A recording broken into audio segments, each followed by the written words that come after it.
Hey everyone, this is Muse, and today I want to talk really quickly about how to use work skins and site skins to make your images on AO3 responsive. If you're wondering, what in the heck am I talking about?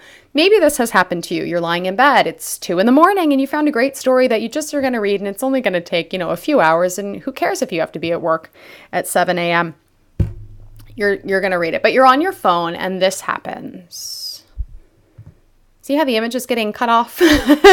We lose a part of it. You've seen this happen. And when you want to see the image, you've got to scroll. You've got to take your finger and scroll over to the right and back and forth every time there's an embedded image.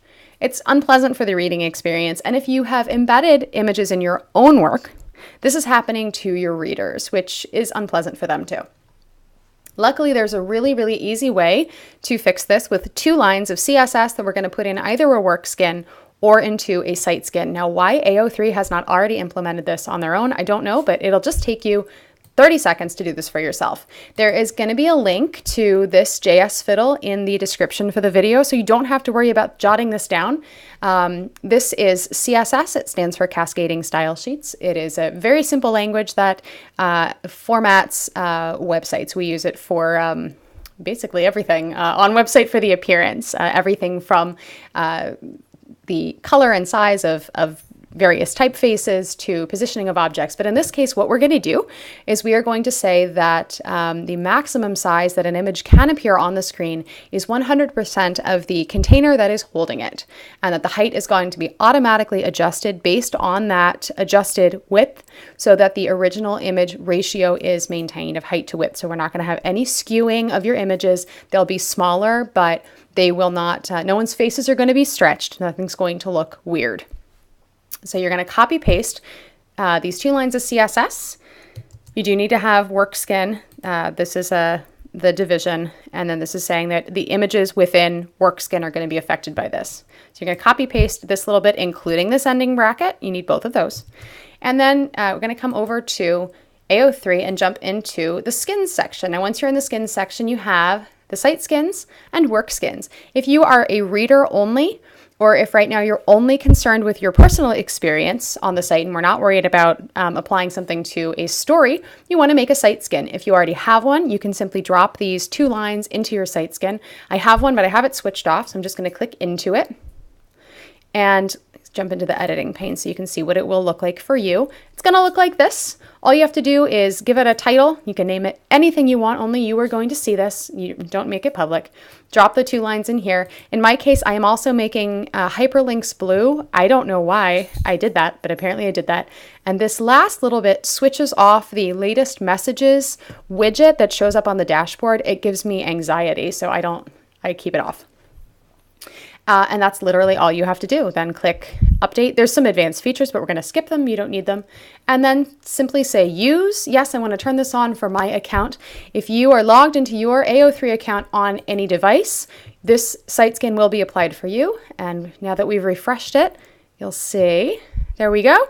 The image is now responsive. So you can see it is adjusting its height and width based on the size of the screen that we're using to view it. In this case, it's the browser itself.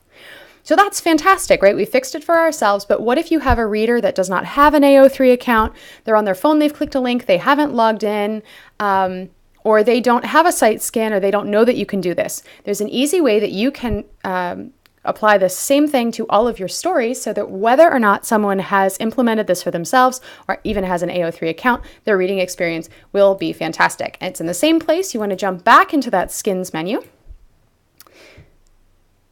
And we want to look at my work skins. In my case, I have a handful. This is my main one, pretty little theme.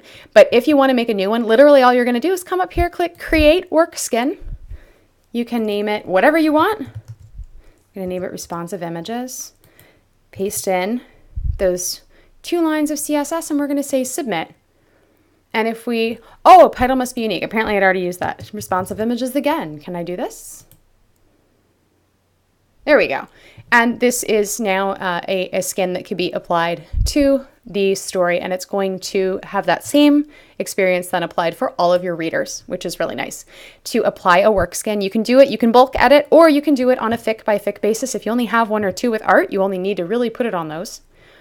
This is found under the associations portion of the editing menu. You'll see it says select work skin. There's a drop-down menu. You'll see yours here, as well as a couple others that you can choose, which are in the public library. Mine is called, my real one is called Pretty Little Theme. And we're going to post without preview.